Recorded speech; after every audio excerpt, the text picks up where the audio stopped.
We're broadcasting. Okay. Good evening, everyone, and welcome to the Thursday, January 21st meeting of the Regional Housing Council. Wanted to just check in and see if is everyone okay with the agenda as we have it in front of us? Okay. So let's go ahead and do introductions.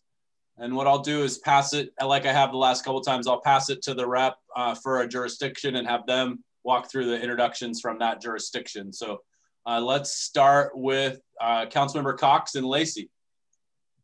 Hi, Carolyn Cox, council member, and we also have Councilmember Lenny Greenstein.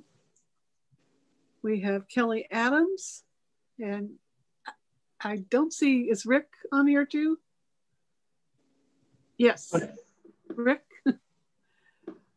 We have Rick Walk, our Director of Community and Economic Development. It's funny, I see Rick on the participant list, but I don't have a square for him on my Zoom. Yeah, it's weird. Mine shows up. If you look at my square, it says Rick Walk. Oh yeah, it does. Oh, you're... I don't know how to fix that. That's why. There's no Lenny on the list. Okay. Oh, well, you could rename yourself there, Lenny. Maybe. I don't even know how to do that. There it is. She got you. Okay. Oh, it's magic. Okay, thank you, Lacey. So we'll go now to Tumwater. Councilmember Kathy. Yes, good evening. I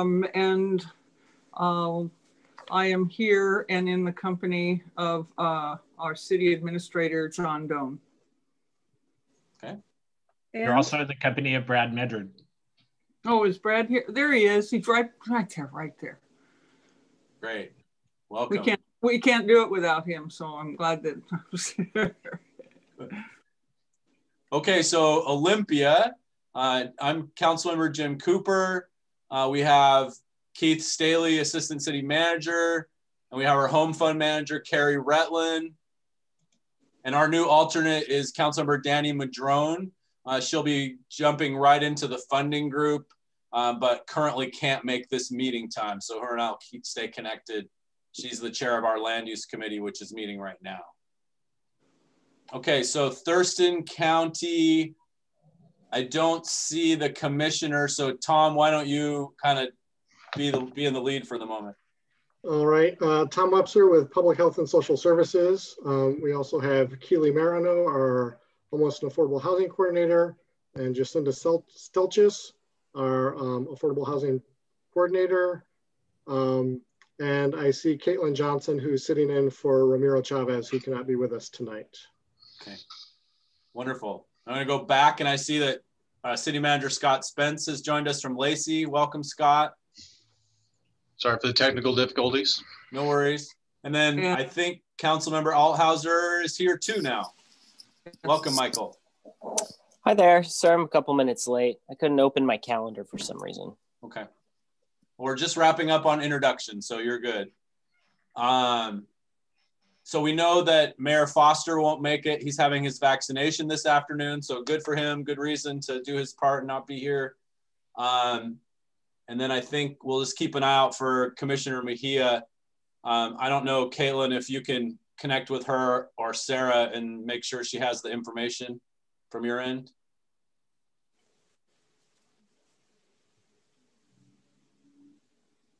Okay, are there any introductions left that I've missed? Okay, so we have, I didn't see anything about public comment. Kelly, is there anyone signed up? There's no one signed up for public comment. Okay, thank you. So we have an agenda, and then that takes us to our minutes from December. Is there a motion to approve? I move we approve the December minutes. If there's I'll a second. Okay. since Carolyn's on the phone.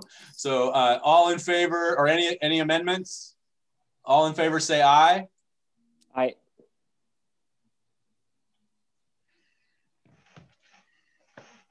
I'm not sure if I can go with 2 votes, so. I would vote, but Carolyn's here, so she has Lacey's vote. Yeah, Carolyn, can you give me an eye on the minutes or not? Aye. Okay, thank you very much. Sorry about- Opposed? Motion carries. Thank you. So that takes us to a status on the ILAs, and we're gonna hear from Tom and Brad. All right, good evening, everyone. So a quick update on the ILA. I'm pleased to report that all the jurisdictions, my understanding, has approved the ILA. My understanding is Tumwater approved it, was it Tuesday night, officially? And so Hannah Miles from the city of Tumwater is generously helping obtain signatures. So I believe the document is being distributed to each jurisdiction for signature. So right now the ILA has been all approved and is in the process of getting its final signature. So hopefully we'll have those very soon. On the 1406 ILA, we reached out to shared the 1406 ILA with legal counsels from the various jurisdictions. Their feedback was, why do we need a separate ILA for the 1406 funds? Shouldn't this be wrapped into the Regional Housing Council ILA? And so their recommendation was to incorporate the language from the 1406 ILA into the RHC ILA. After discussion with legal counsel, because Commissioner Hutchings had proceeded to sign the interlocal agreement, and we want to make sure that RHC ILA is in place before our upcoming funding round, before funding decisions are made. The approach that was agreed upon by the attorneys was to go ahead and approve the RHC ILA and then incorporate an amendment into that, and then come back and approve the 1406 amendment to the ILA in the coming months. So hopefully that can be done here in the spring. So it will be, the 1406 language would be incorporated into the existing Regional Housing Council ILA. I've worked with Elizabeth Petridge to take the key content from that 1406 draft ILA and add it into the Regional Housing Council ILA. That is back with Elizabeth, and she is sharing it with the attorneys to get their input. I don't know, Brad, if you've had any other discussions. Brad took the lead in drafting that 1406 language. If you've had anything to add. We're just waiting for the updated amended version and then have that scheduled and started through the approval process. So happy to answer any questions that folks might have, but that's where we're at currently. Okay. Thank you, Tom. And so then based on that, since we don't have the final signed ILAs, what I talked through with Tom and Commissioner Mejia and Keeley and Nicole when we planned the agenda was that we would go ahead and elect a vice chair. So we have one. And then we had talked about once we have a formal ILA, then we'll do the formal elections for the year that are required in the ILA. So right now we'll elect a vice chair. So we have that. And then once it's signed, probably next month, we'll do the formal elections that we talked about doing for both seats for the remainder of the year, if that's okay with everyone. Does that seem like the right path? Okay. And it's perfect timing because in that scenario, there's only one person who can be the vice chair. and so I want to just take a moment and welcome Commissioner Mejia. She's been having her round of firsts the last few weeks and joining and see that she has a little one with her too. So that's a great thing to see in these meetings. So welcome, Commissioner. We're going to go ahead and move into the elections. I don't know if you want to say anything now or wait a minute. Okay, perfect. We'll keep moving. Well, thanks for being here. So then I will, so just as a reminder, the way the ILA is written, it's, you know, one of the two officers has to be a county commissioner, or actually the technical wording is from the organization that's doing the support for the RHC, and that currently being the county means that Commissioner Mejia would be or should be our vice chair at the moment. So I just ask, is there a motion to elect Commissioner Mejia as the vice chair of the RHC for the time being? I move to appoint Commissioner Mejia as Vice Chair of the RHC. Is there a second? I'll second. Okay, great.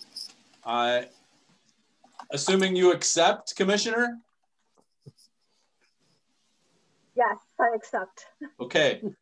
So with that, all in favor say aye. Aye. Aye. Motion carries. Welcome, Commissioner Mejia. And then you weren't quite on, but we'll probably do elections again next month once the ILAs are formal. Okay, perfect. Okay, great. Yeah. Thank you. Welcome. So that takes us to the RFP funding priorities. Tom. I thought it was Keely, so that's why I sounded confused. Well, we're going to tag team this a little bit. So I'll start off and then I'm going to turn it over to Keely. So the RFP funding work group met yesterday. We had a nice 2-hour meeting where the funding work group had a chance to hear from the Housing Action Team representatives around their recommendations on what the priorities should be for the fund. So I'm going to turn this over in a minute to Keely and also just to Jacinda to talk a little bit about those priorities. But I wanted to provide a little bit of background and context, especially for those folks who have not been through the funding process up close as some folks have been.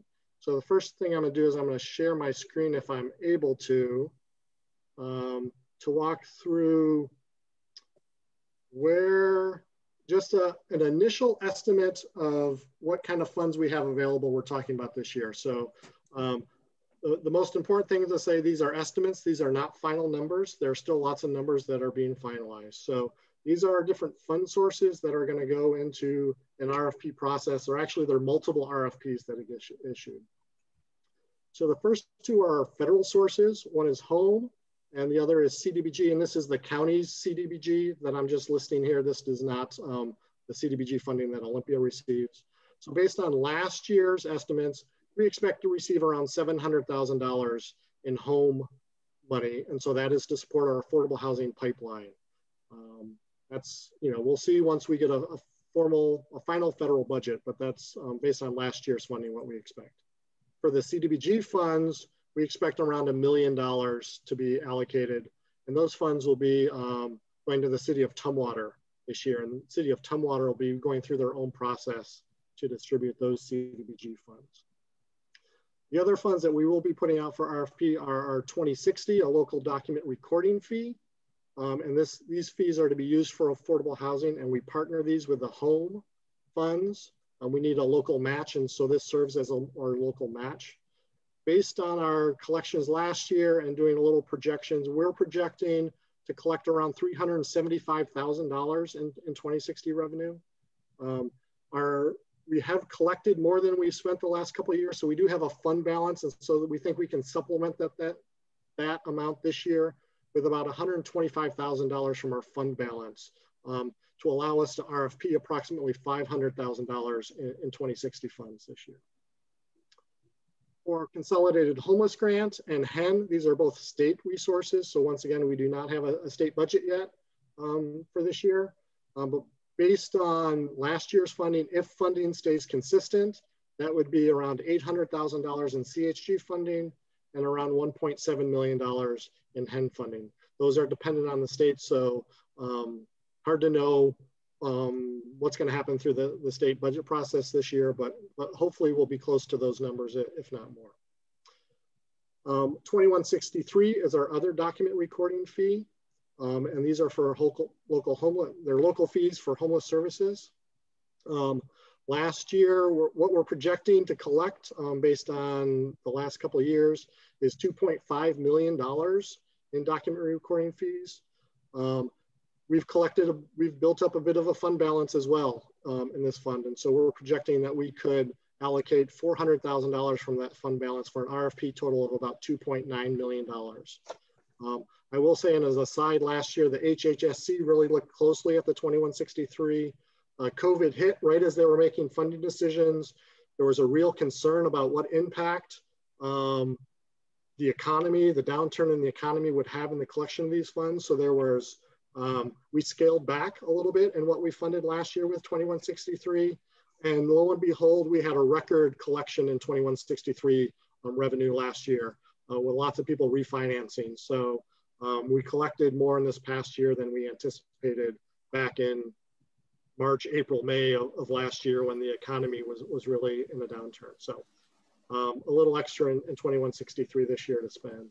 And then HSS, our Human Services Fund, the old HHSC dollars, the local sales tax dollars that jurisdictions contribute, we are looking at around $268,000. So I know we've reached out to many of the jurisdictions or all the jurisdictions to get your sales tax revenue based on 2019 sales tax revenue. Thank you for turning those around so quickly. So that number should be pretty close to final. We're actually fine tuning the county amount a little bit. So that may change by, a minor amount, but that should be pretty close to a final number for the HSF. So those are the funds minus the CDBG funds that are going to Tumwater that we're putting out in our application process this year. And so we put out RFPs to seek applications for these funds from our community partners. And as part of this process to get input from the community on how we should spend these funds, we reach out to the Housing Action Team and ask for their input. And so the SIP, the HHSC has been doing that process for the last several years. And so we continue to do that process this year and had that discussion at the RFP funding work group yesterday. And so what we'll kind of turn this over to is I'd like to turn it over to Keely to talk about what the Housing Action Team, what their recommendations were to that group. So this was not coming from, these are not the recommendations of that work group, but these are recommendations from the Housing Action Team that we wanted to share with this. And then we can answer questions and have a little bit of discussion on that. So I'll turn it over to Keely. Great. Yes. I just want to ask one question about the funding. Can Tumwater tell us, do they have priorities yet for their CDBG? Or is that yet to be determined? I think that's yet to be determined largely. We've talked about, some really broad strokes, but haven't gotten into specifics on that yet. I think we're going to have a work session to talk about it further. Is that right, Brad? Yeah. Okay, thank you. I did have a question about funding for Tom though, but should I wait till the end after we hear from Keely? No, go ahead. And then before we go into the details of the... Yeah, I was going to ask about the HEN dollars. I thought that HEN was largely like a housing voucher program, kind of like state Section 8. Is there just general dollars that we can use for things outside of that? What does that 1.7 look like? Is that just is that service dollars? Is that capital dollars? Or how does that break down? Yeah, so it is housing and essential needs. So that is pretty limited in how we can spend those dollars. So they're not dollars like the CHG where we can spend it on case management or other things. So in the past, we've awarded those dollars. Community Action Council has administered that program. So under the strict guidelines of the HEN program, we are administering that. So it is funds that are coming into our county or going out. But there's less flexibility with those funds to fund different organizations, and you really need to operate under the rules of that program. So I don't know if that answers your question, but okay, thanks. There's a component of both housing and rental assistance within that, and other to cover other basic needs, hygiene costs, and other things to folks. Okay. And there's specific eligibility requirements that people need to meet to qualify for that funding. John? I was just going to ask Tom, should we make any mention here or should we wait till the next meeting to talk about set-asides? Like our things for cold winter shelter and that. Yeah, and so I can briefly mention we're going to, one of the things out of this pot of money, especially that 2163 pot of money, what has traditionally been done is a series of set-asides, things that we know we want to fund or are required to fund. So we pull out some money such as for coordinated entry system, to conduct the point in time count. One of the things that's been pulled out for the last several years is a pot of money for housing basic needs activities. So there are a series of things that we do fund out of that 2163 pot of money. We pull those out. Some of them we do submit, we accept competitive applications for those monies, so they still go through the application process, but we identify, we know these are things that we want to fund or in some cases have to fund under state requirements. And so next month, we'll bring that formal list to you of what the funding work group is recommending to you for those set aside amounts and activities. We've not finalized those, but we talked about them generally yesterday, but do not have any recommendations on those specific activities yet. Good context though. Thanks, John. Thanks, Tom. Mm-hmm. Okay, Keely. Great, thank you. Good evening, Keely Marino with Public Health and Social Services. So before I pull up the document, I just wanted to lay a little bit of historical, recent history in the past couple of years, context to how the document is ordered. It's in your packet, so you may have already seen it. So when in 2019, on my day one, I was given that opportunity to help write the 5-year plan. And I mentioned the 5-year plan because it is the North Star, or the guiding strategy map that we have for addressing homelessness and affordable housing in our county. And it's written into the ILA as a document that the Regional Housing Council is overseeing the implementation of those strategies. And within the guidelines from the Department of Commerce, Washington State Department of Commerce, our continuum of care, that every county must meet 5 outcomes, one being a formula. So that's why I said 4. Engaging and identifying all people living outside, prioritizing those with the highest need into the system, having an effective and efficient system moving people out of homelessness into housing, and to address racial disparities. Anyone who is working within the homeless crisis response system has, for the past several years, been confronted with the reality that people of color are overrepresented in poverty and in homelessness, experiencing homelessness. That is true for our county. That is it's data driven. It's true for the United States of America across the board. This is the Indigenous, Black, Indigenous, people of color populations, families especially, are overrepresented in homelessness. So taking that all into consideration, the HAT executive team, when we met to discuss the priorities, we arranged those priorities in that order. If that is presenting, or we rearranged the order, putting racial equity at the top of the list, as every single work group within the HAT, rental housing work group, homeless housing hub, senior housing team, and the affordable housing team all identified across the board that racial equity and funding it be a priority. It was the most consistent priority. So I just wanted to set that up. And when we're saying racial equity, we're talking not about just targeting or targeted populations. We are talking about policies and administrative procedures that are there to set up our system to address disproportionality. So this is the document. I met with each of the teams, and the leads presented me with a summary of the findings that or the strategies that they recommend.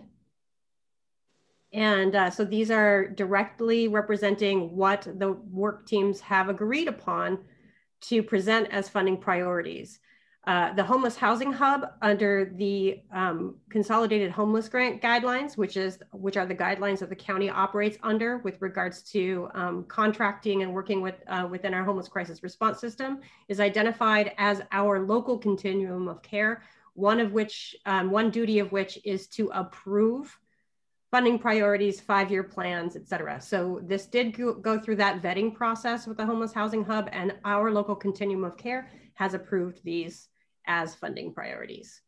So our first funding priority, I'll do a high level, and then I'll let Jacinda talk through the affordable housing strategy specifically. So we have addressing racial disparities, centering racial equity. We discussed, and I've been having pretty much nonstop conversations for the last 24 hours on this first priority around funding to hire a diversity, equity, and inclusion consultant.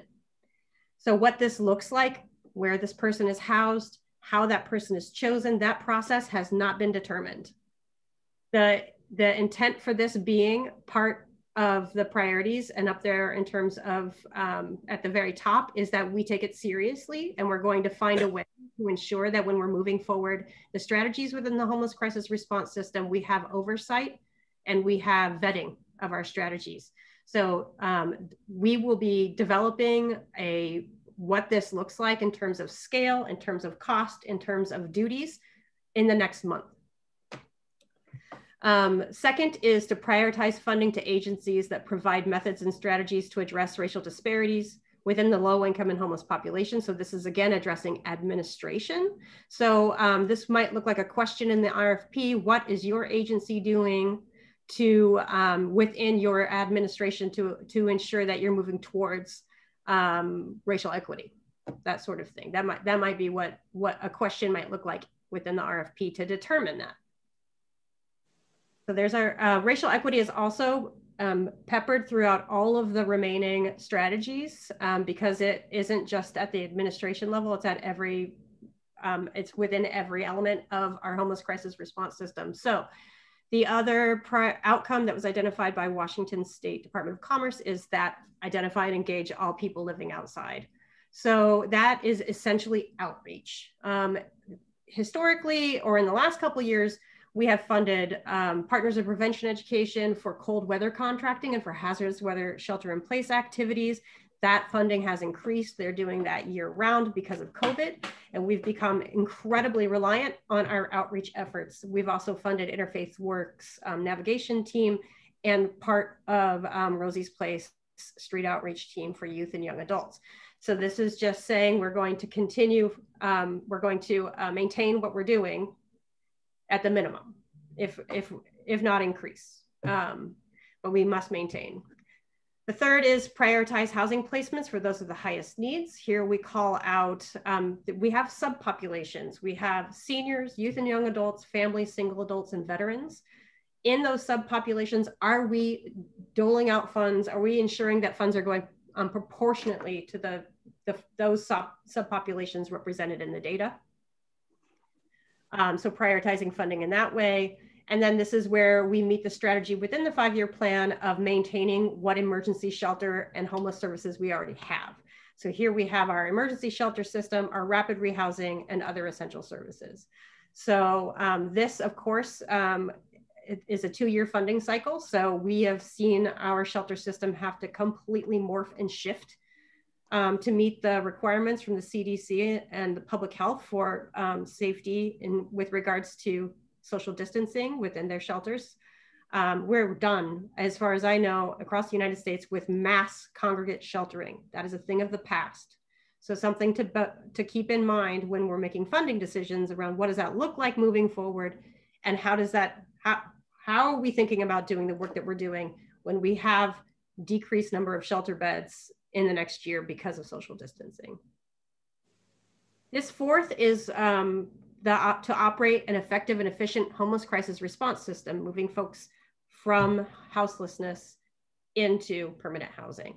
So off the jump, just making sure that we maintain this 2-year funding cycle for stability within the homeless crisis response system.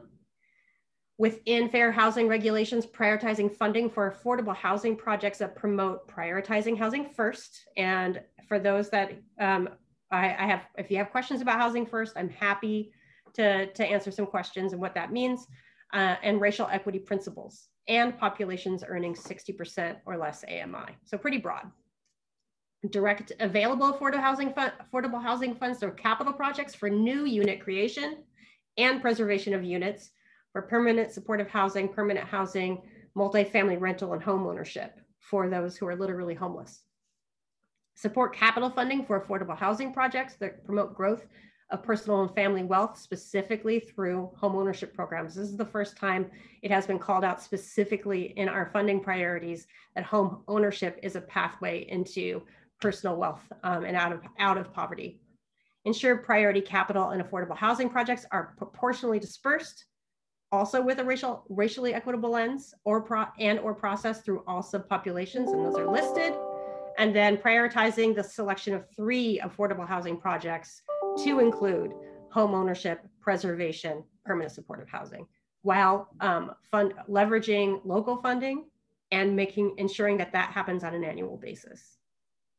So those are the funding priorities that have been lovingly crafted for you. And I will turn it over to Jacinda and I'm happy to take any questions. Keely, can you please continue sharing your screen and scroll back down? Thank you. So I know that some of you, sorry, let me back up. I know we did introductions at the beginning, but Jacinda Stelchis with the county affordable housing coordinator. So many of these priorities in this block originated out of the affordable housing team, which myself and Ali Upton with Habitat for Humanity now chair. So just wanted to give a little bit of background information to those who are new, as well as, sorry guys, we got a toddler that has perfect timing. Those who are new, as well as just a kind of reminder. So our RFP process, we typically will have an RFI annually. An RFI annually, and that is used to solicit projects that will be placed into our 3-year pipeline. So in this year, 2021, we will be soliciting projects that will be placed into a pipeline for construction, or for, I shouldn't just say construction, that will happen in 2024. We also do an annual RFP, and that is used to primarily make sure that those that have already been placed into the pipeline are indeed ready to start construction, and to verify that they can indeed move forward. So for the most part, because projects that are already in the 3-year pipeline for 2021 were placed in 2018. For the most part, our priorities won't impact those projects. I will say the exception is there is one project that was placed into the pipeline that was expected to start construction this year and will not be able to. So we'll need to fill that spot. So in filling that spot, these priorities would be considered to fill that spot. And then moving forward, for placing into our 2024 projects that would occur in 2024, these priorities, or these are our suggested priorities for placing projects into the pipeline, excuse me. That is happening. Sorry, I am available to answer questions if you guys have any, or to further explain. I also, sorry, I do want to call out in number B, that the 60% AMI is typically what we have been soliciting for projects that serve a population, those subpopulations that are 60% or below AMI. That leaves some flexibility within our development to actually construct projects. Many of the projects that we see, not many, several larger projects require some state funding. So you'll notice number F about that leveraging funding and the 3 projects. It was our group's suggestion to prioritize selecting 3 projects instead of 2. We've typically selected 2 and split our funds evenly. 3 projects would allow us to kind of quickly fill empty spot in our timeline or pipeline, which has happened this year, and to continue moving forward and creating and preserving units. Yeah. Thank you, guys. Thank you, Jacinda.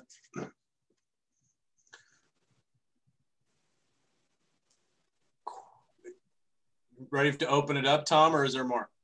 Yeah, so I think that summarizes it. And so the RFP work group yesterday had a robust discussion and lots of questions around these priorities. And so that was an hour-and-a-half discussion that we cannot repeat tonight. We don't have the time for that. But I guess I would look to those folks who did participate in the meeting yesterday, the RHC members, if they had key takeaways or thoughts that they wanted to convey to the group based on the discussion yesterday that we had. So is that Joan or Carolyn? I don't know who was on it really. So. I was in it. I think we talked a little bit about the addressing racial disparity, number one, which is addressing racial disparities and centering racial equity. And I think one key takeaway that Council Member Danny Madrone brought is, you know, the fact that they hired a consultant and they did it without community input. And so I think it would be great to learn from their experience and follow through on that and see how we can make it better, basically. Okay. Joan or Carolyn, anything additional?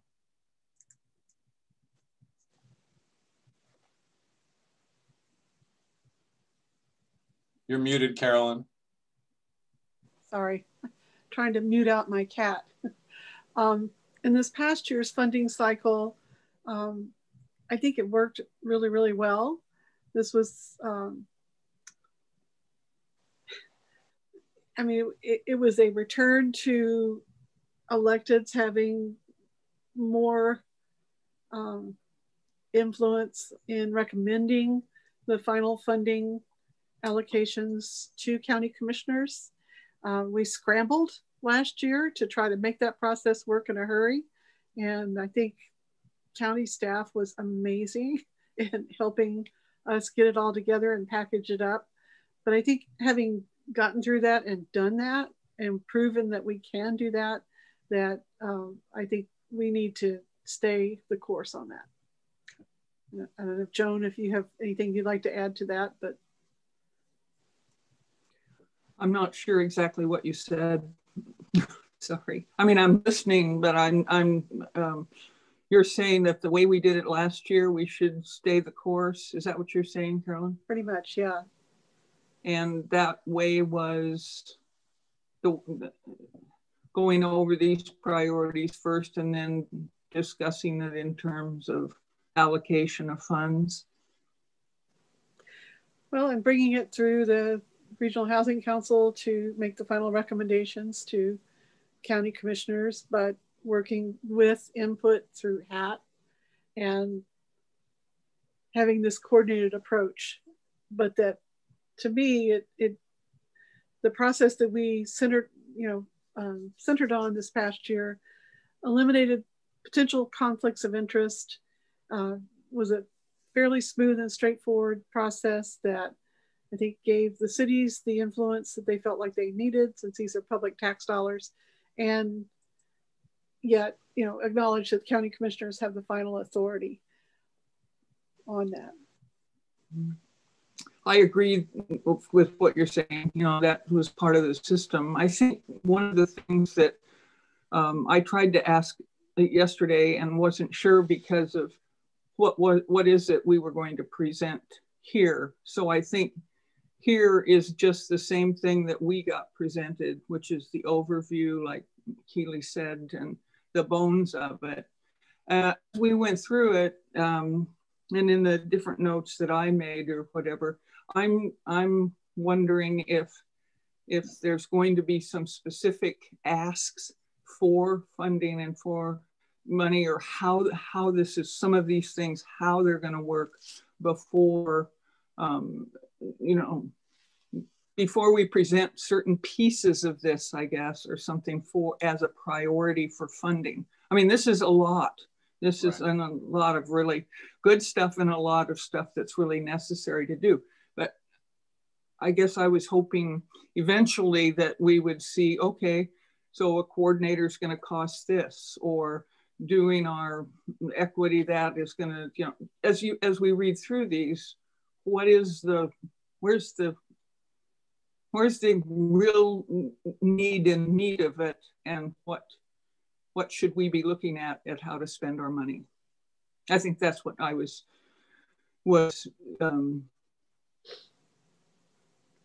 and that, I guess yesterday's meeting wasn't for that. It was just to give us, you know, an overview, the same one you were given tonight. And I still have the same questions.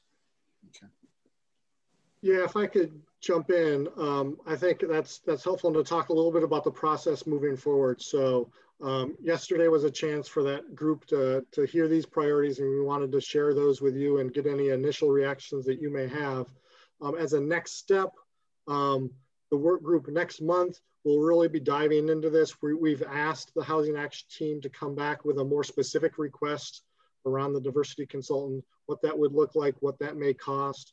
We've gone out, we've asked the coordinated entry providers to say, what is your need around a coordinated entry?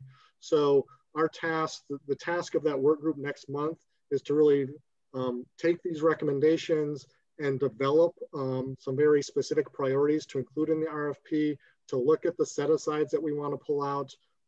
So we have some work as staff to do to kind of take this information and take it to the next step, so that in February we can have those detailed conversations with the RFP funding group, really fine-tune what those priorities look like, put some numbers behind some of those set-asides, and then we'll be bringing that to you in your February meeting for your final approval before the RFP goes out. So this was really one step in the process of getting the input from the Housing Action Team to give a chance for the members of that work group to kind of absorb that, and for staff to do some work. We have some work to do now to prepare for that February RFP funding work group meeting, so that they're able to really get into the weeds and come up with a specific recommendation spring to next month. So this is our attempt just to kind of start the conversation, so you're not hearing it only one time next month. You know, we come and say, approve this, and it's completely new to you. So you're starting to just start to feel some of the flavor of where the recommendations from the Housing Action Team are coming from. If there's anything that's are red flags for you, it's helpful to hear now, so that that funding work group can kind of take that into consideration.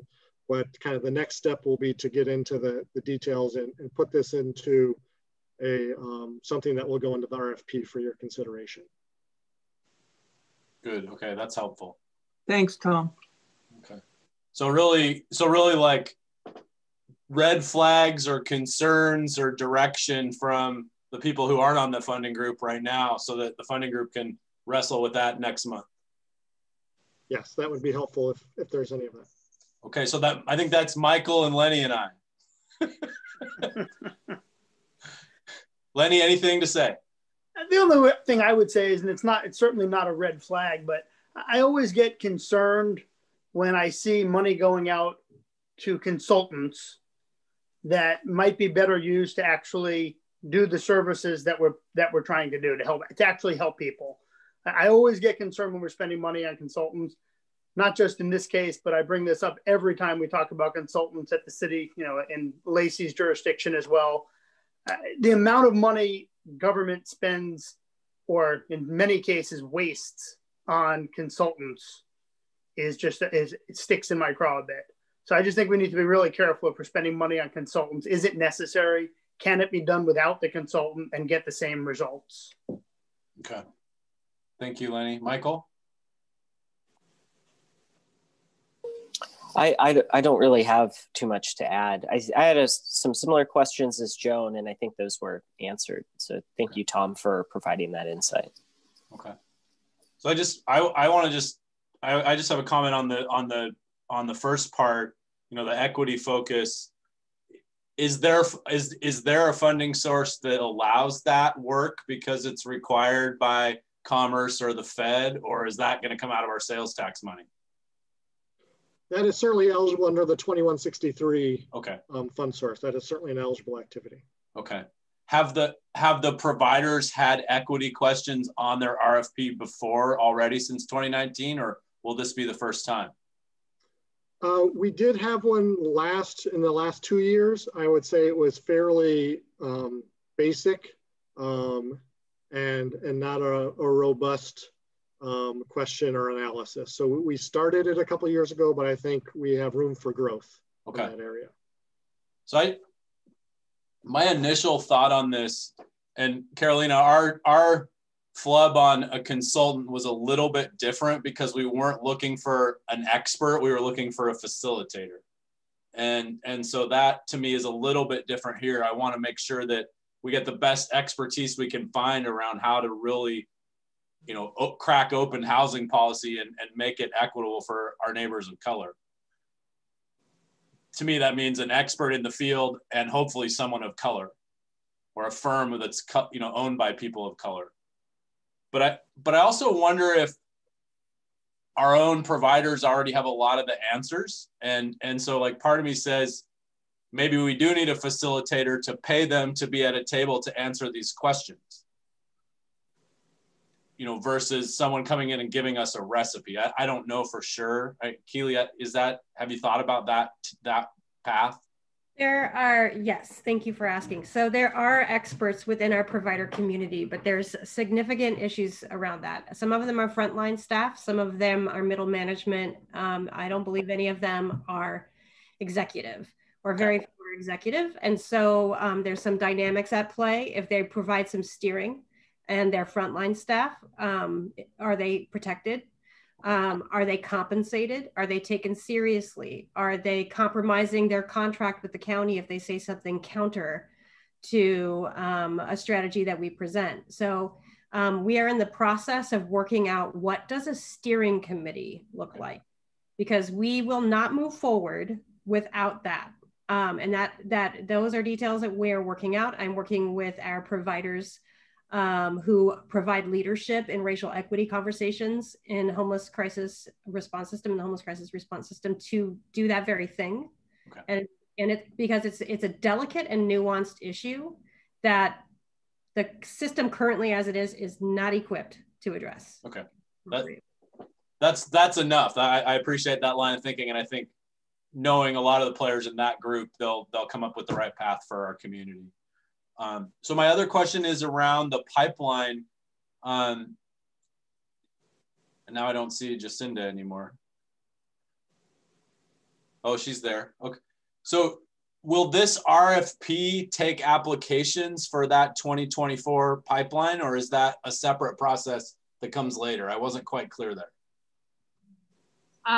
Yes and no. So there's technically an RFI process, a request for information, that is a very kind of preliminary, again, because we're placing into the pipeline for 2024.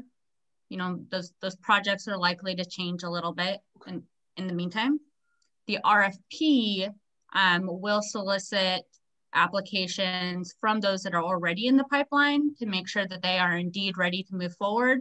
And then again, because we had a project that was placed in the pipeline, Quixote Communities was planning a project that they are not going to be able to move forward with. So there's an opening in the pipeline that we will fill for 2021. And that process will happen through the RFP. Okay. And then is your RFI happening parallel at the same time or a little bit Yes. later? Same. Yes, okay. same time. Perfect. Okay. That's what I needed. I will just say, you know, to pass the word on, Keely, it's really nice to see priorities that are directly tied to the plan. Maybe last year was the first time I'd ever seen that. So. Carolyn. I may, I'd like to raise a point that I raised with the funding work group yesterday. And that is about, and it goes sort of to the point that you were making about the consultant being a person of color or a firm that was owned by persons of color. It's like, this is a largely white group we have here on the Regional Housing Council, and we don't know what we don't know. And so I think it is so important that we hear from people of color when we're doing our outreach about and get them involved in what their true needs are and help advise us, because I don't feel very qualified to know, and I don't think anybody else in the meeting with a straight face could really feel totally comfortable saying, yes, I know exactly what's needed. So I think that's going to be really important going forward. And I think we're going to have to show some humility on this. Yeah. Well, and we can't expect our, just a handful of elected officials of color to do it all for us either. So No, I really appreciate that. Yeah. Good. Okay. Any other comments on the funding priorities for now? One of the things that was helpful to me, Jim, in the meeting yesterday was to have, I think Keely did, or maybe Jacinda did, to tell us what is currently in the pipeline by name, so we know what's already in there and what we're set up to fund now. Yes, Jen, I can attempt to share my screen so you guys can see what is currently in the pipeline. Give me a moment to click over to that.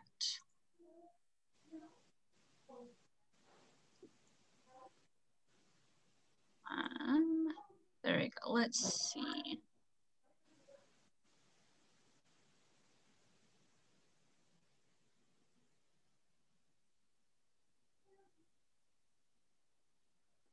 Oops, sorry guys. All right, are you guys seeing that Excel spreadsheet? Okay. So at the top here are projects that have already been completed. All right, let me move everyone so I can scroll a little bit better here. So for 2019, we funded Low Income Housing Institute.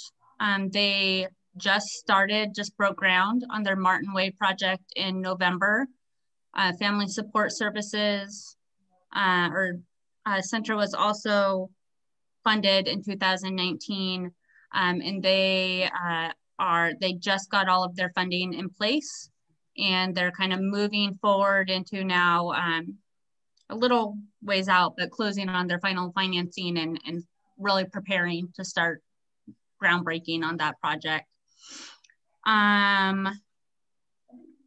Habitat's Deo Vista 6 was a 2020 project. This is a multiple phase project.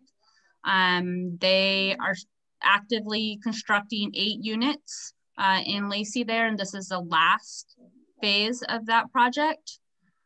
Fleetwood Apartments is another Lehigh project, and this is another great example of our group's recommendation to prioritize selecting 3 projects instead of splitting funds evenly among 2 and not selecting a third backup project. There was another project that was slated for this spot. I believe it was a housing authority project that they were not able to move forward, primarily because of COVID and just getting their financing in order. So they dropped out and left a spot open in the pipeline, and Lehigh responded to last year's RFP and was then placed into the pipeline for Fleetwood Apartments. That is not new construction, that is renovation or rehab in Olympia. 2021, and I will say, I want to call attention to the fact that the Ponza, La Mancha Ponza, is a project that is not moving forward. It's still in the pipeline because we will select who replaces it out of this upcoming RFP. So that is not a project that's moving forward. Housing Authority, we expect to get, or excuse me, sorry, I skipped Foundation for the Challenge. They typically will do housing, single family housing, a group housing for developmentally disabled. So right now they're the only ones in our project for 2021. So we'd be looking to fill a spot and then potentially, depending on what applications we get, even have a third kind of backup.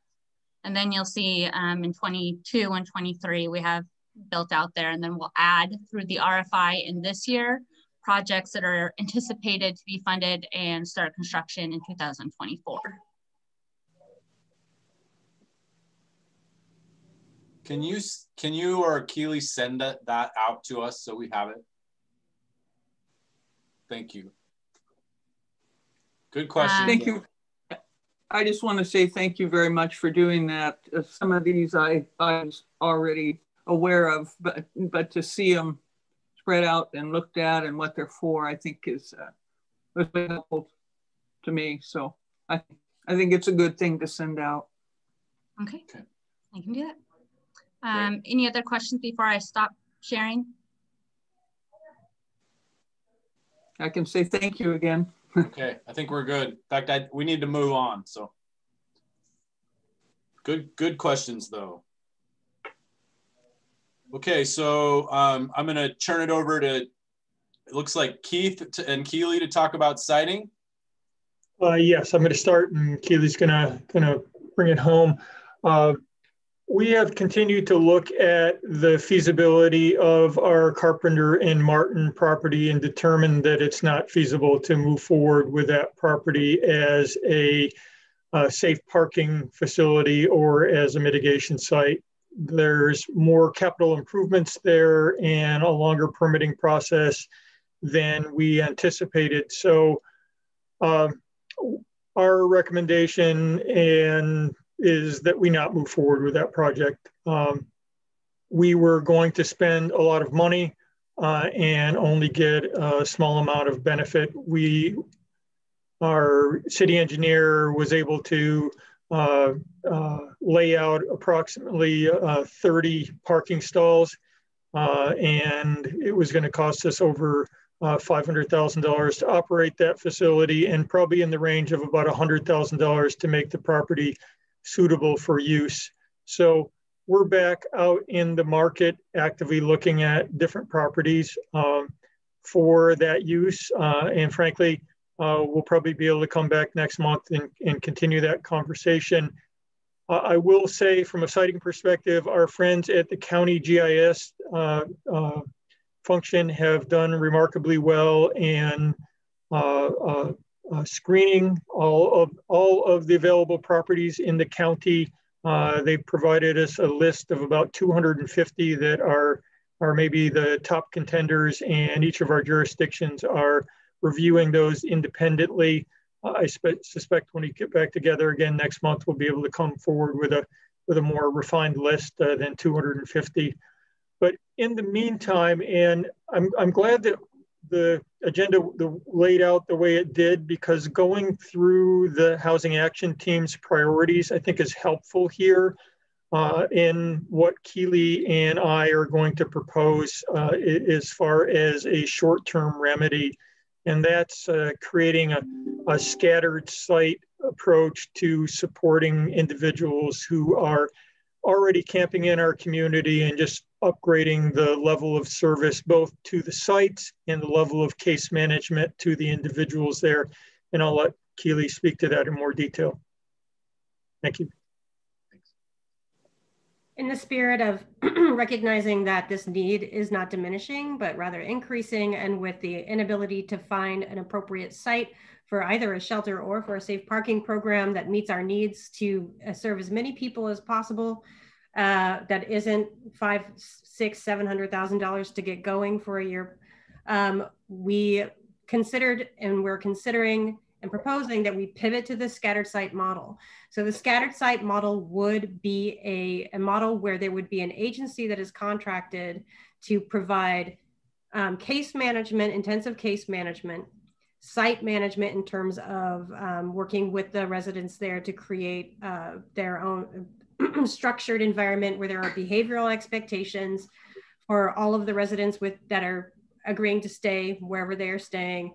There would be a concerted effort to manage the hygiene. So the portable toilets or washing stations, if they happen to be there, to manage debris and solid waste to ensure that the sites remain as clean as possible and that garbage removal is overseen on a daily basis, and to provide crisis response.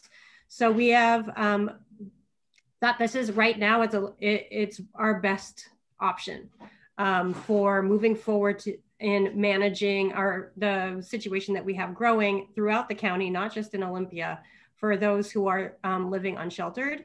And so this could be, although predominantly a safe parking program when we began this conversation, yes, safe parking, but it also could support encampments. So we are considering a pilot program that would provide management to properties such as Ensign Road, perhaps Deschutes Parkway, and Wheeler. Nickerson Camp is a camp that is a really good example of what management can look like. They've had really excellent success with self-governance, with creating behavioral standards, for having hygiene and debris managed, for having some support from city staff, by having regular weekly meetings. So they're also sponsored by a faith community, so that's also an option that's on the table. But it's an excellent example of how concentrated, funded, contracted management of these sites in the interim of there being a permanent solution will provide positive outcomes, is what we think. And a nice thing about this is that the homeless management information data system, in which all people entering the homeless crisis response system are entered into, will be used.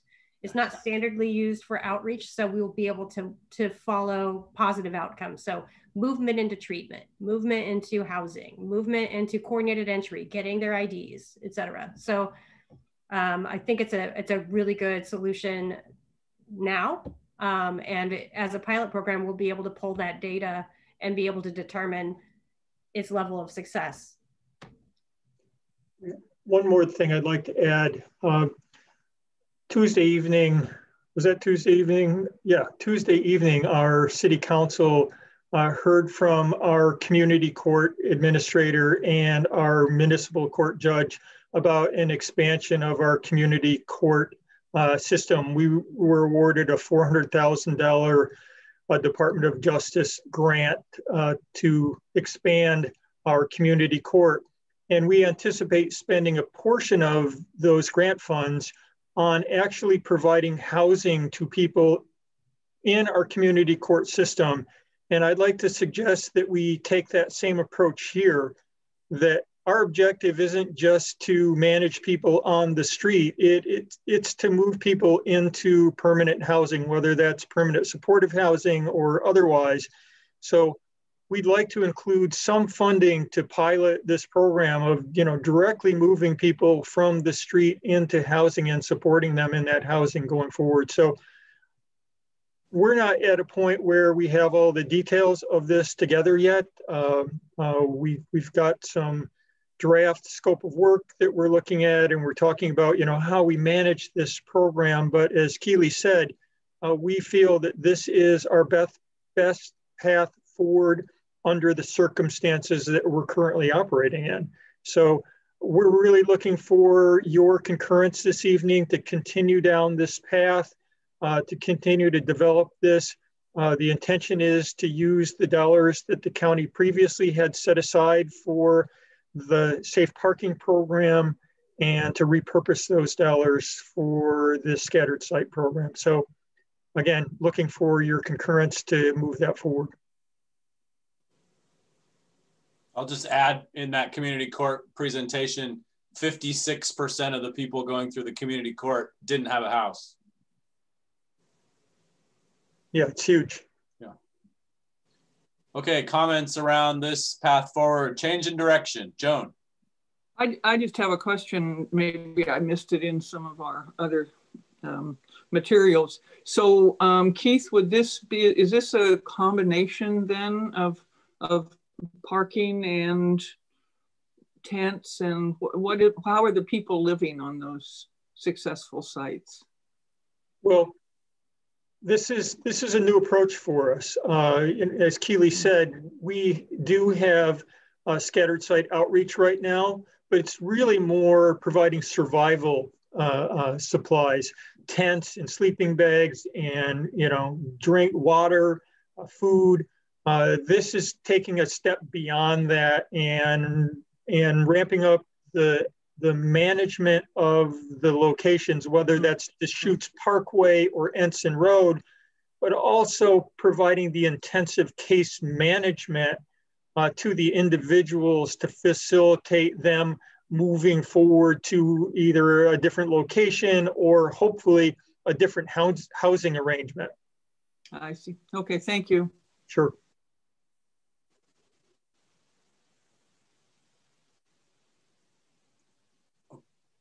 Barring a bunch of questions, reps, are you generally okay with that path?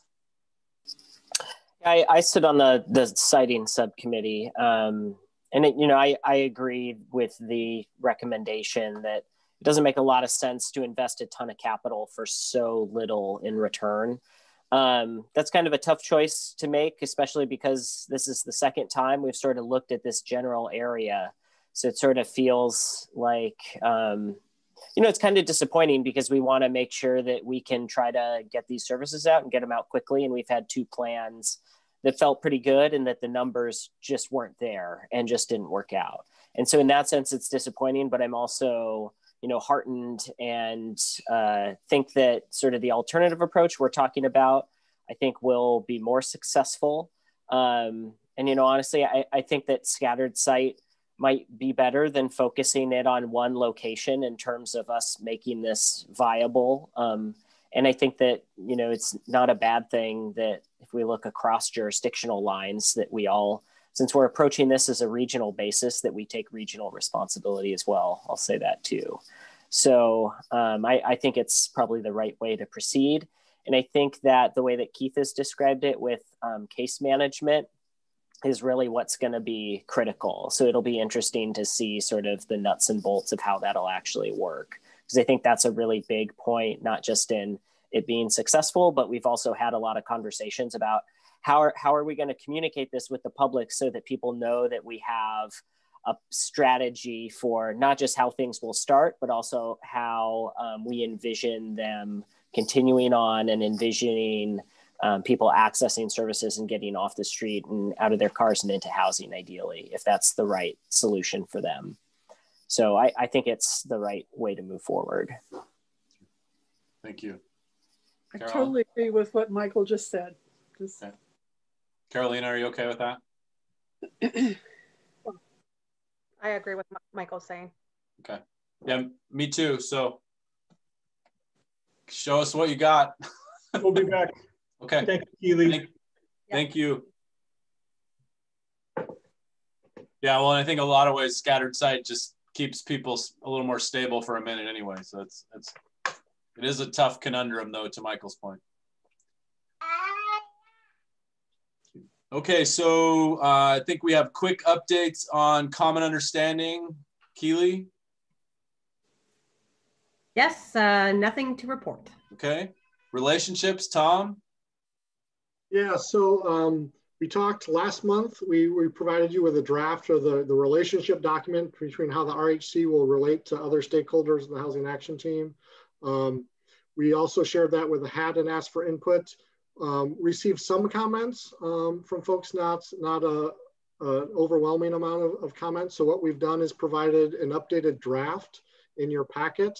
So it incorporates the comments we have received. The relationship group over email discussed those comments and how to proceed. So I think we have a draft that is ready for your approval to post to the website. It is, of course, a living document and will always be updated and revisited. One piece that we are working on is Mayor Komet suggested a list of organizations that participate in the various Housing Action Team work groups and whatnot. And so we'll be working to pull that together. So that's not currently in the document, but that's a recommendation that was accepted and we'll move forward to put together. So I haven't really had it's not substantially changed from what we reviewed last month. So some minor edits. We added specific references to property management and property developers and Native American tribes as stakeholders. I will say we did receive a comment around whether racial equity should be changed to equity. And there's a pretty strong feeling among the group that it should remain racial equity being called out specifically. And I think that's in line with what Keely talked about earlier. So, so if you need more time to kind of review that document and approve it next month, we didn't give you a lot of heads up this time to see it. But if if there is comfort in approving it this month, that would be wonderful, and we can put it up on the website so it becomes a formal document. But understand if you want to hold off for a month as well. Okay. Everyone, people ready to put it up? I am. Okay. Carolina, have you even had a chance to look at it? Okay. Yeah, let's make it Facebook official. That's a millennial joke. Never mind. Nobody got that. Sorry. Got it, Michael. Okay. Thank you. Okay. So it sounds like we have consensus that it's good to go, realizing it is a living document. Tom, you frozen or are you still there? Okay, you're there. Well, I'm here. Great. Okay, Thank perfect. you. Okay, Carrie with a quick update on evictions and the rental assistance funds. Hi everyone, Carrie Retland, City of Olympia. Since you all last gathered, December 31, the governor extended the eviction moratorium to March 31 and made a few small changes in that document.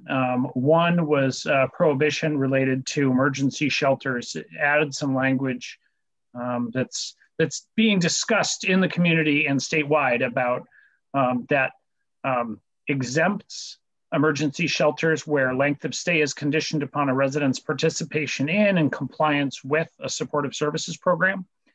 And so there's discussion happening around the community about what that means and who that entails.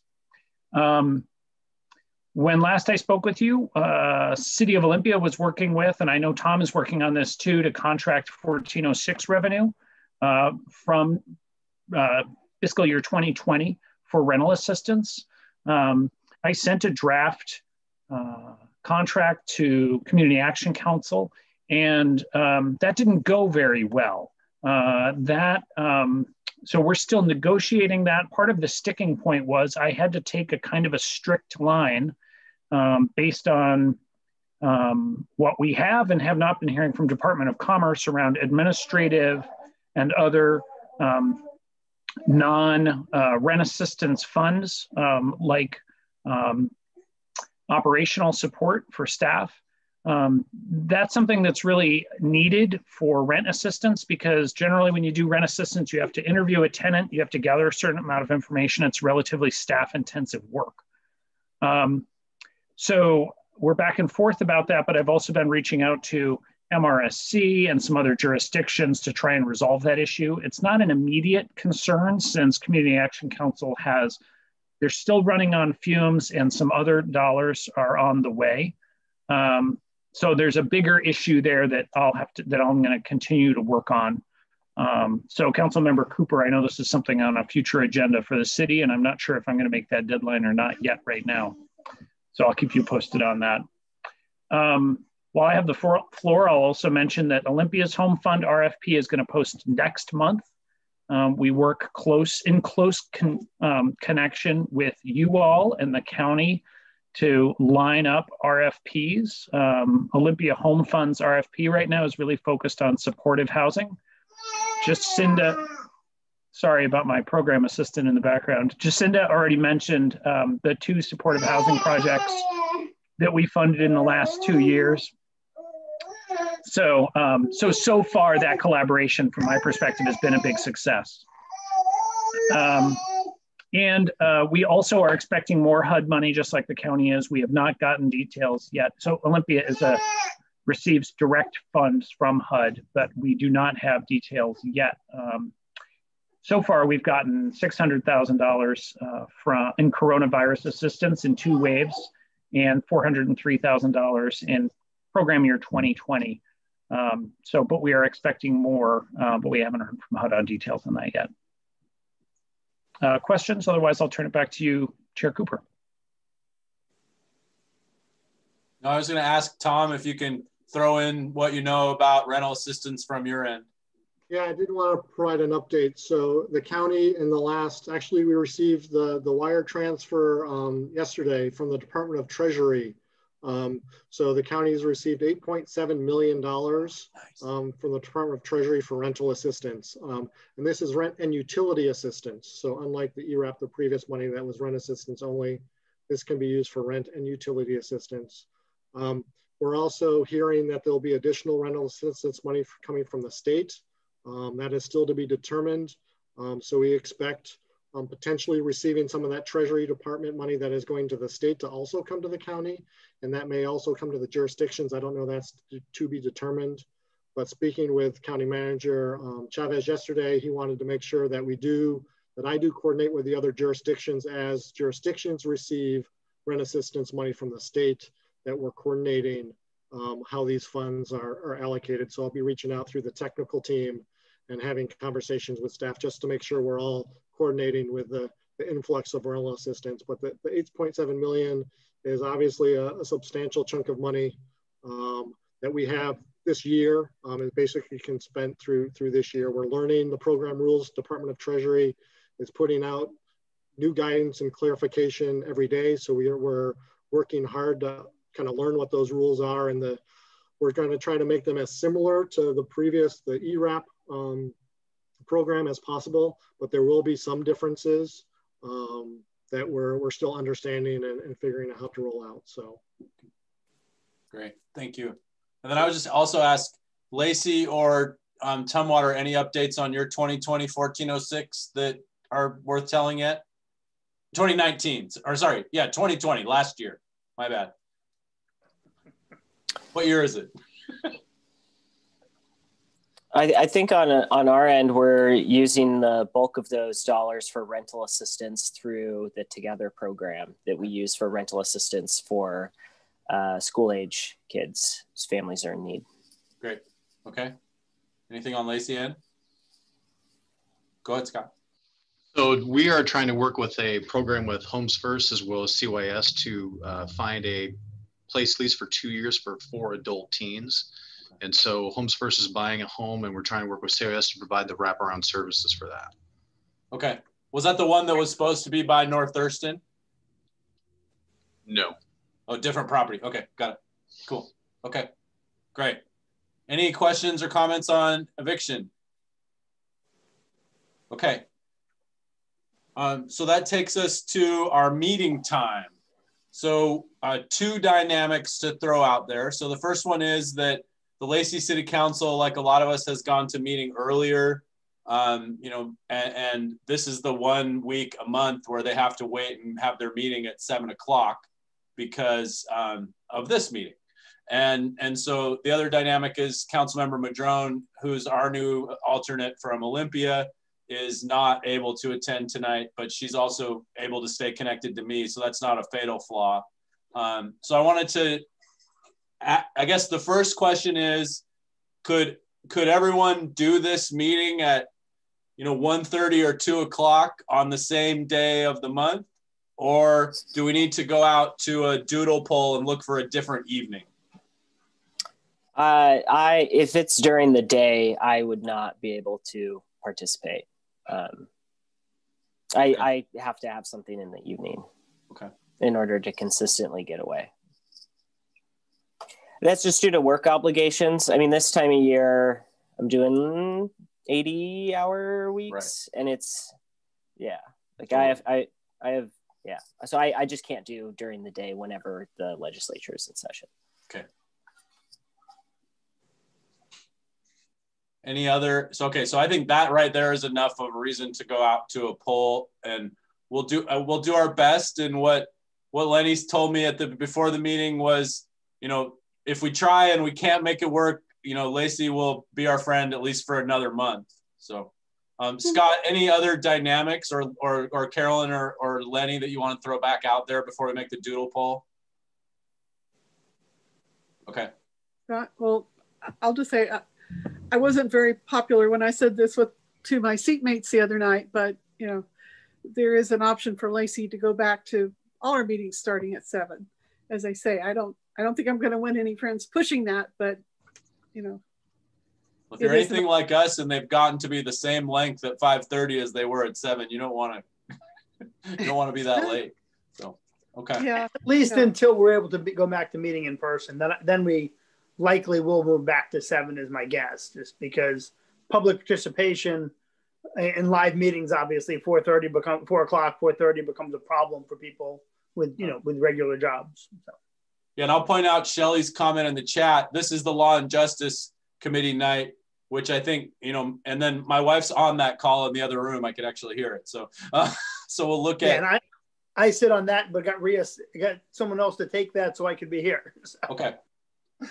So what I will do is work with staff to see if we can come up with a couple options. But if Tom, should we have, people send their open evenings to Nicole as a starting point, or what would be a good path from your end administratively? Yeah, well, I guess maybe what would be helpful if there are certainly evenings that are not doable. If we can eliminate, we know that, Tuesday nights are bad for folks. So I guess that would be a first suggestion to send to Nicole and myself, days of the week that we know are bad. And then maybe we can go from there and set up a doodle. Okay, so yeah, so if each jurisdiction can send one note to Nicole about their blackout evenings for the month, then we'll work to create a doodle poll with what's left. And Lacey, we might not get that changed by next month. We'll try, but I just want to let you know that. Okay. Of course. Okay. Anything else for the good of the order? Keith. Our friends from Providence reached out to Jay and myself. We were able to talk to them yesterday about the community solutions resource that they had proposed to us. They're having difficulty scheduling an opportunity to meet with everybody. So we've suggested that they meet with the tech team, and we will come back to you after that meeting and report out what we think is a good path forward for community solutions. So look forward to a report out on that following our opportunity to meet with them. Okay. Joan. Yeah, I just thought of this because of what Keith said about, Providence.